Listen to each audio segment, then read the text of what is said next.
మా ఆయనకి ట్రిప్పులకి, సినిమాలకి వెళ్దామంటే ఒక నెలంతా బ్రతిమాలాలి. అదే గుడికి వెళ్దాం అన్నానంటే ఒక గంటలో ఒప్పించేస్తాను. హాయ్ అండి, నేను మీ పల్లెటూరు కోడలు. మంగళవారం కదా అని పొద్దున్నే లేచి ఫ్రెష్ అయిపోయాను. నా మొహానికి క్రీములు, పౌడర్లు ఏం సెట్ అవ్వవు. పొరపాటున రాసానా నెక్స్ట్ డే పింపుల్స్ వచ్చేస్తాయి మొత్తము. అలా అని ప్రొడక్ట్స్ ట్రై చేయడం మానను. అన్ని ప్రొడక్ట్లు కొంటాను. పిల్లలకి, ఫంక్షన్లకి అంటే తప్పదు మరి. నేను ట్రై చేసి పక్కన పడేసిన ప్రొడక్ట్స్ అన్నీ మా ఆయనకే.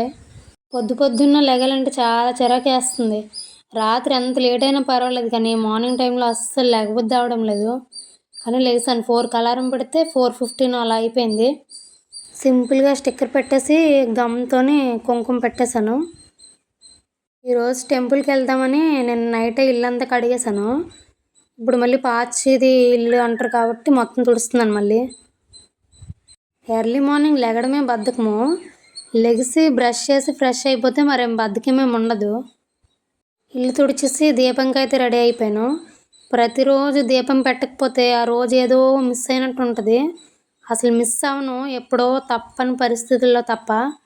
దీపం పెట్టేటప్పుడు ఒక పువ్వు పెట్టుకుని దీపం పెట్టాలి, అమ్మ చెప్పింది నాకు. నేను 4:15కి లెగిసాను. దీపం పెట్టి ఫ్రెష్ అయ్యి అన్నీ అయిపోయినప్పటికీ 1.5 అవర్ పట్టింది. మా ఆయన 10 మినిట్స్ ముందు లేసి ఎంత రెడీ అయిపోయాడు చూడండి, నాగని ఫాస్ట్. టెంపుల్కి అయితే స్టార్ట్ అయిపోయాము. చూడండి, మా ఊర్లో మెయిన్ రోడ్ నుంచి ఊర్లోకి వెళ్ళే వరకు పొలాలే ఉంటాయి. ఇదంతా కంప్లీట్ అయిపోయిన తర్వాత ఇల్లు వస్తాయి. ఇప్పుడు వేసవికాలం కదా, పొలాలు ఏం పెట్టలేదు. చుట్టూ పొలాలు పెట్టకపోయినా చుట్టూ గ్రీనే మా ఊరు. మా ఆయన గుడికి స్టార్ట్ అయినప్పుడే అన్నాడు ఇంటి దగ్గర, ఫోన్ ఎందుకు తెస్తున్నామని. ఇప్పుడు వీడియోలు తీస్తే ఏమంటాడో చూడకుండా తీస్తున్నాను. నేను ఇంక ఇక్కడ ఉన్నాను. మా ఆయన చూడండి ఎంత దూరం వెళ్ళిపోయాడో. ఇదే గుడి, అయ్యప్ప స్వామి గుడి, one of the famous temple శ్రీకాకుళంలో. చూడండి, ఎంట్రన్స్ అయ్యప్ప స్వామి ఉంటారు.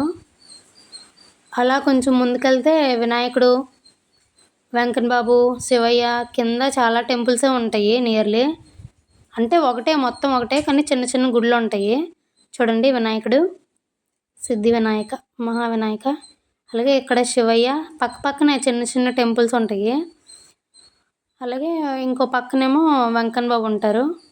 ఆ చివర సుబ్రహ్మణ్య స్వామి ఉంటారు. మేము వచ్చేటప్పటికే ఫస్ట్ పూజ కంప్లీట్ అయిపోయినట్టుంది. చాలామంది వస్తారు ఇక్కడ మంగళవారము. అలాగే కింద ఆంజనేయ స్వామి గుడి కూడా చాలామంది వస్తారు. ఇక్కడికి వచ్చిన వాళ్ళు అక్కడ ఎలాగ మంగళవారం కాబట్టి. మేమైతే సెకండ్ పూజకి అన్నీ రెడీ చేస్తున్నాము, అభిషేకాలకి. ఫస్ట్ పూజ ఇంకా అవ్వలేదని మేము సైడ్కి నించున్నాము, సగంలో ఉందని. నేనేమో వీడియో తీసుకుంటూ వచ్చి ఫోన్ కింద పడేసాను కరెక్ట్గా మా ఆయన దగ్గర. ఈరోజు అలాగే ర్యాంపే అనుకున్నాను కానీ మా ఆయన చూడలేదు. ఇదంతా తలనొప్పి ఎందుకని కెమెరా ఆన్ చేసి మా ఆయన లెఫ్ట్ సైడ్ జోబు ఉంటుంది కదా, జోబులో పెట్టాను. నేనేం చేశాను, వీడియో ఆన్ చేసి పెట్టేసి మామూలుగా బటన్ నొక్కేసాను, స్విచ్ బటను. అది ఆఫ్ అయిపోయిందని నేను చూసుకోలేదు. సగం వరకు మిస్ అయిపోయింది వీడియో. ఫస్ట్ పూజ కంప్లీట్ అయిన వరకు సెకండ్ పూజ చేయరు. అలాగే ఈ గుడి చాలా ఫేమస్ శ్రీకాకుళంలో. అయ్యప్ప స్వామి మాల వేసినప్పుడు కూడా వేలల్లో ఇక్కడే సన్నిధానంలో ఉంటారు. స్వామివారి పుట్టినరోజుకి అలాగే భిక్ష వేసినప్పుడు చాలా అన్నదానాలు జరుగుతాయి. వేల సంఖ్యలోనే వస్తారు. అలాగే మాకైతే దర్శనం చాలా బాగా జరిగింది. ఎప్పుడు బాగానే జరుగుతుంది. ఇదిగోండి సుబ్రహ్మణ్య స్వామి, చిన్న గుడి, క్యూట్గా ఉన్నాడు కదా. అలాగే మన వీడియోస్ని లైక్ చేసి సబ్స్క్రైబ్ చేసుకోండి.